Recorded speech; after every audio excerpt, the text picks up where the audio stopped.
Ang programang ito ay hatid sa inyo ng Air 21. Sagot ko, padala mo!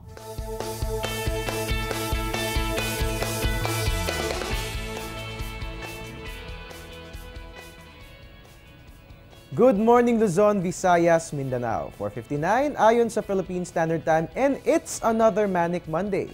Gising na po tayong lahat para hindi po tayo malate sa school at ganun din sa ating mga opisina. At para sa mga kababayan nating nasa Visayas at Mindanao na inuulan po ngayon dahil kay Bagyong Agaton, para maging ligtas ang pagsisimula natin ng isang panibagong linggo, alamin dapat natin ang lagay ng ating panahon first thing in the morning. Live mula rito sa Pag-asa Weather and Flood Forecasting Center, ito po ang Panahon TV. Nangunguna sa paghahatid ng ulat panahon, araw-araw po yan mula Lunes hanggang Linggo. Ako po yung weatherman, Ari Bayon, na makakasama nyo ngayong Monday, January 20, 2014. And we're also live via online streaming at www.ptv.ph.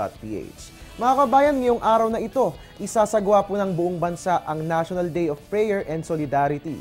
Alinsunod po yan kay Pangulong Noynoy Aquino. Ito'y isasagawa mamayang 5 p.m. sa Malacanang Palace at ang araw na ito ay ating iaalay sa ating mga kapwa na nakaranas ng mga trahedya noong nakaraang taon. Hilingin na rin po natin sa ating mga panalangin ang gabay ng Diyos nang sa gayon ay tulungan niya po ang ating bansa sa ating pagbangon mula sa mga sugat ng kahapon. At ngayon naman po, puntahan na po natin ang magiging lagay ng ating panahon. No? Ano nga kaya nga asang lagay ng panahon for today? Ito bang si Bagyong Agaton ay magpapatuloy sa paglakas o ito ba'y lalabas na ba ng ating bansa? Also, yung mga temperatura ba na ating maitatala mas bababa pa? Yan po ang ating malalaman sa pamamagitan ni Pag-asa Weather Forecaster Fernando Cada. Good morning, Mr. Cada. Good morning sa iyo, Hari, at magandang umaga rin po sa ating mga tagapanood ng Panahon TV. Alright, Mr. Cada, first things first, no? Ano po ba yung exact location ni Bagyong Agaton at gaano po ba kalakas ang hanging taglay nito at anong direksyon po ba o track ang tatahakin nito? Sa ngayon, makikita natin dito sa ating posisyon, ito yung sa may Mindanao, halos hindi gumagalaw itong bagyong si Agaton. At makikita natin dito sa may bahagi pa rin siya ng southern part ng Mindanao. Nasa 230 kilometer pa rin yung pinakang sentro nitong bagyong si Agaton dito po sa southeast ng Hinatuan City o kaya ay 230 kilometer dito po sa east ng Davao City. Taglay pa rin ng bagyong si Agaton ang hangin na aabot sa 55 km per hour. At dahil ang kanyang diametro ay 300 km, inaasahan pa rin natin yung mga pag-ulan at ang kanyang paggalaw o ang tahak ay sa direksyon pa rin na patungo sa west-southwest sa napakabagal na 5 km per hour. Alright, Mr. Cada, yung mabagal bang pagkilos ni Bagyong Agaton dulot pa rin ng weather system na high pressure area na nasa bandang hilaga sa labas ng ating bansa. Ito po bang high pressure area na ito ay magkakaroon ng activity at pag nagkaroon po ba ito ng activity, mas makikita po ba natin na magkakaroon na ng improvement sa pagkilos ni Bagyong Agaton o mas bibilis na po ba ito? Sa ngayon, base dito sa ating tracking position, nandito pa rin. Kung makikita natin yung mga previous na paggalaw nitong bagyong si Agaton, halos nandyan lang siya dahil babagal nga 5 km per hour. Apektado pa rin siya ng tinatawag natin dito sa may taas ng high pressure area. At dahil dun sa high pressure area na yon, talagang malakas ang ating hanging amihan o yung northeast monsoon. At naitutulak talaga pababa yung ating bagyong si Agaton. Depende pa rin sa karakteristik nitong ating high pressure area kung anong magiging karakteristik ni Agaton. Pero sa ngayon, ang nakikita natin, mabagal pa rin ang pagkilos niya at talagang halos nandito pa rin yung kaulapan sa may area ng Southern Mindanao ang bagyong si Agaton. Alright mga kababayan, narinig po natin si Mr. Cada. Sa ngayon, mabagal pa rin nga po itong pagkilos na tinatahak ni Bagyong Agaton dahil nga po yan sa high pressure area na nag-i-influence sa paggalaw ng northeast monsoon na siya nagtutulak sa bagyo pababa ng ating bansa. At Mr. Cada, ngayon nag-iba na po ng pagkilos si Bagyong Agaton at naging southwest na nga po, rather west-southwest na nga. Nakikita pa ba natin yung posibilidad na magla-landfall ito sa bansa? And if yes, saan po ba natin ito inaasahang tatama? Sa ngayon, may posibilidad pa rin siyang tumama sa kalupaan. Makikita natin dito sa ating tracking. So ito yung halos takbo ng bagyong si Agaton. At nandito, ito yung kulay pula, blue at yung green. Yun yung tracking position niya within the next 24, 48 hours at 72 hours. Makikita natin, ito yung tinatawag nating forecast track of uncertainty. Ito yung cone of probability at nandiyan pa rin yung chance na maglandfall ito dito sa may area ng southern tip ng Davao del Sur. At may pagkakataon din na kung talagang ito ay tatama na sa kalupaan, nandiyan din yung senaryo na posibleng ito ay humina at maging LPA. Gayunpaman, kahit ito ay mag-iisang LPA, ay magbibigay pa rin po ito ng pag-ulan at mahina na lamang po ang hangin. Pero ang apektado pa rin tayo ng northeast monsoon, kaya may pagbugso pa rin tayo ng hangin na mararamdaman sa mga susunod na araw. Alright, at dahil nga po nalaman natin na ngayon may posibilidad pa rin na maglandfall itong si Bagyong Agaton. No? Mr. Kada, mahalagang malaman din po kung nakataas pa rin po ba itong Public Storm Warning Signal number 1 sa ngayon, dyan po yan sa Mindanao. At anong mga lugar po ba ang apektado nito? At dahil nga po tatama ito sa ating kalupaan, nakikita po ba natin ang posibilidad ng pagtataas ng signal number 2?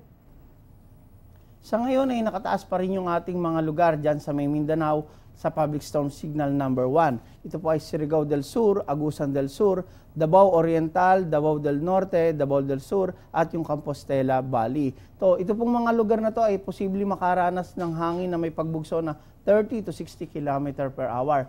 Kahit mahina po itong bagyong si Agaton na tropical depression lamang dahil nga sa halos ilang linggo nang inuulan yung mga kababayan natin sa area na to, talagang nandyan yung posibilidad ng mga pagbaha at pagguho ng lupa. Katunayan, dito sa may area ng Butuan City, sa may ibang bahagi ng Northern Mindanao, kahit wala dito sa warning signal, sinasabi natin na talagang malakas ang mga pag-ulan at magdudulot pa rin po ng mga pagbaha. Kung makikita po natin, halos yung mga area na nabanggit sa may Mindanao, hindi naman ganun kalakasan talagang ulan, pero bumabaha. Dahil ang dahilan po nito, may mga pag-ulan na sa kabundukan at ito ay pumupunta o dumadaloy dun sa mga ilog na malapit sa kabayanan ditong area na ito at doon nagdudulot ng pagtaas ng tubig at yun po yung mga pagbaha. Kaya ganun po yung nangyari sa Butuan at isa ibang bahagi po ng Northern Mindanao.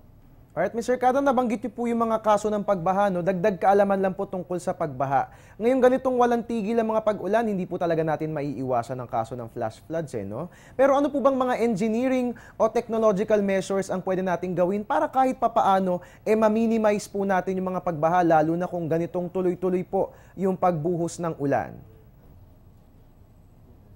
So marami tayong paraan para ma-minimize natin yung mga flooding. So may tinatawag tayong mga engineering halos adaptation and mitigation na makikita natin dyan sa ating screen na kung saan yung mga bahay ay ating itinataas base sa design ng ating mga engineer at nagkakaroon din tayo ng mga flood-prone materials na ginagamit sa pag-construct ng mga bahay at inilalayo din natin dun sa mga area na malapit sa ilog ang mga bahay. Pero dito sa ating bansa, sa Pilipinas, alam natin na marami tayong kababayan na nakatira sa coastal area.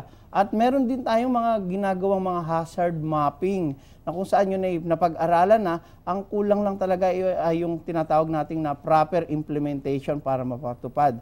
At sana po yung mga kababayan natin na kung saan nakatira dyan sa may mga coastal area at sa mga flood-prone area ay wag na pong tumira dahil yung pong talagang vulnerable sila sa pagbaha. Kaya po kahit paulit-ulit nating sinasabi na kailangan lumikas, gawin po natin yan dahil ang panahon ho talaga, lalong-lalo na kung malakas ang bagyo at magdudulot ng pagbaha, ay nandiyan pa rin. Mas maganda na po talaga na tayo ay wag na tumira, lalong-lalo na po dun sa area na kung saan base sa result ng hazard mapping natin ay delikado po tumira.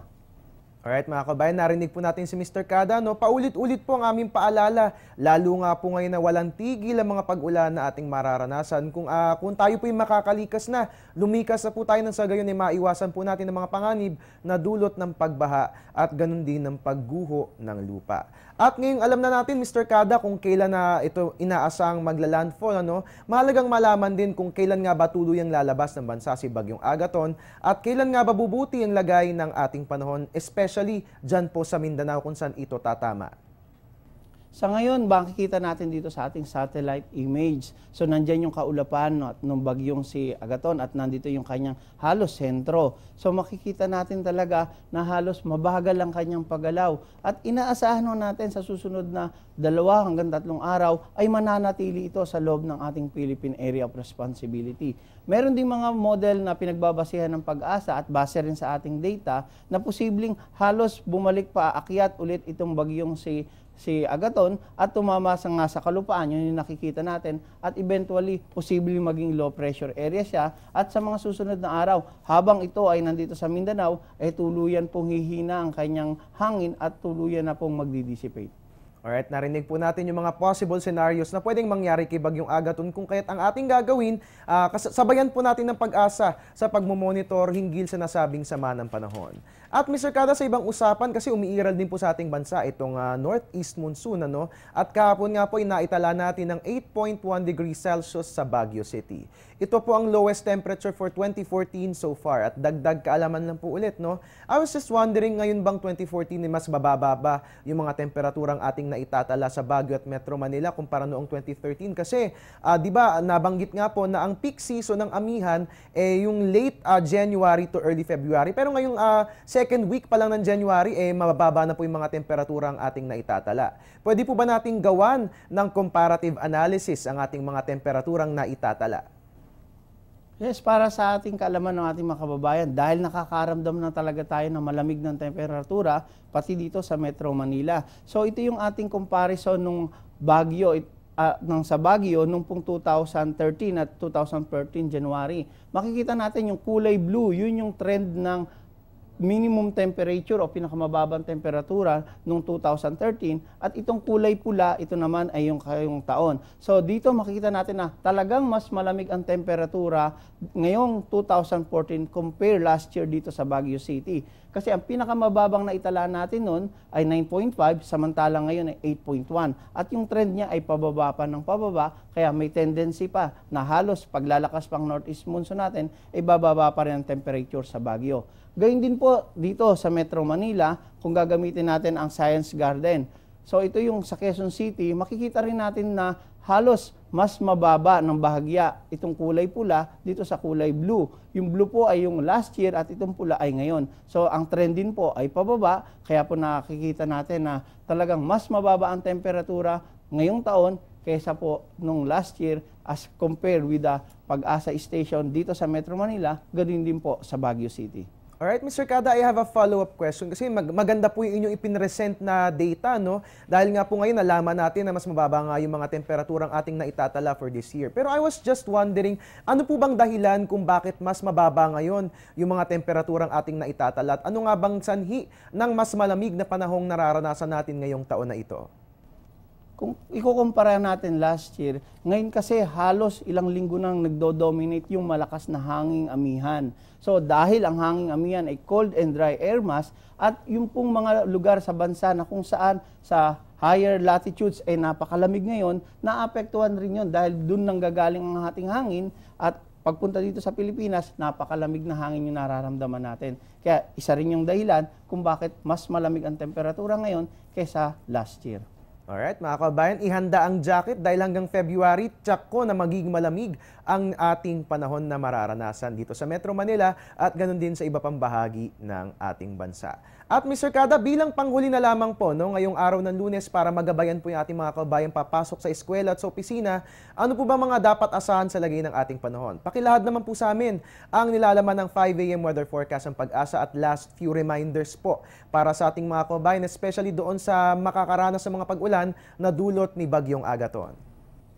Yes, para sa ating pagtaya ng panahon, nandito pa rin sa Luzon ang pagtuloy na pag-iral ng hanging amihan o northeast monsoon. Kaya itong region po ng Cagayan Valley, sa Aurora at dito sa Metro Manila, inaasahan natin na mga bahagyang kaulapan hanggang sa maulap na papawirin na may mga mahinang pulupulong pag-ulan. Samantala, yung apektado po ng bagyong si Agaton, nandyan talaga ang posibilidad ng mga pag-ulan at yung pong dulot nito, yung pong mga pagguho ng lupa at yung pong mga pagbaha. Ang natitirang bahagi po ng Bisayaan at Mindanao, mga light to moderate rains po, at inaasahan pa rin po natin ang mga isolated thunderstorm. At dahil pa rin po nandyan sa loob ng PAR ang ating bagyong si Agaton, iba yung pag-iingat pa rin po dahil nandyan pa rin po ang mga posibilidad nga po ng pagbaha at pagguho ng lupa, at ang gale warning natin nakataas pa rin dito sa baybaying dagat ng Luzon, ng Kabisayaan at sa baybaying dagat ng Caraga region. Alright, maraming salamat po sa pagbusog sa aming kaalaman ngayong umaga, at mga kabayan, atin nga pong nakasama si Pag-asa weather forecaster Fernando Kada. Ngayong alam na natin ang aasang lagay ng panahon, alamin din natin kung anong oras nga ba sisikat si Haring Araw for today. Ang ating sunrise, 6:25. Ang ating sunset, 5:49. Ang ating moonset, 8:18. Ang ating moonrise, 8:18. At ang ating moonset, 8:49. May illumination po yan na 87% at makikita nga po natin ang last quarter moon sa darating na January 24.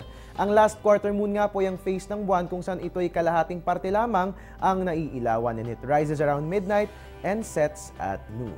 Para naman sa taas ng mga alon hatid sa atin ng NAMRIA, ang ating high tide nga po ay 1:42, may taas po ay na 0.37 meter, habang ang ating low tide ay 5 p.m. may taas po ay na 0.28 meter. At mga kababayan, sa ating pagbabalik, aalamin po natin ang listahan ng mga lugar kung saan suspendido na ang mga klase dahil kay Bagyong Agaton. Marami pa po tayong ihahatid na kaalaman at impormasyon kung kaya't wag aalis dahil magbabalik pa ang Panahon TV.